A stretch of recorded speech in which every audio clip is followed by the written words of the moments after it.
Mamlaka ya hali ya hewa Tanzania inaendelea kufuatilia kwa karibu sana mwenendo wa mifumo ya hali ya hewa kidunia,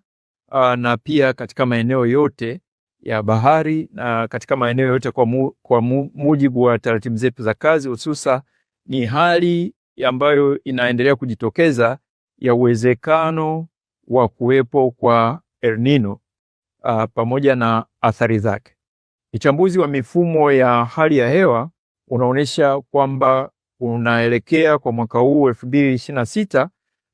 kuelekea mwezi Oktoba, basi uwezekano wa kujitokeza kwa hali ya El Nino upo mkubwa. Kwa hivyo tunatambua kwamba hali ya El Nino mara nyingi huwa inaambatana na matukio ya mvua kubwa katika maeneo mengi ya nchi yetu. Kwa hivyo tunatoa ili angalizo, lakini kwa ujumla mamlaka ya hali ya hewa tunaendelea kufuatilia mwenendo wa mifumo yote ya hali ya hewa kwa ukaribu sana, na hata hii uwezekano wa kutokea kwa El Nino tunaendelea kufuatilia kwa ukaribu sana masaa 24, na tutaendelea kutoa taarifa kadri ambavyo tunaona inahitajika kwa mujibu wa taratibu zetu za kazi. Itoshe tu kusema kwamba msimu wetu wa kipupwe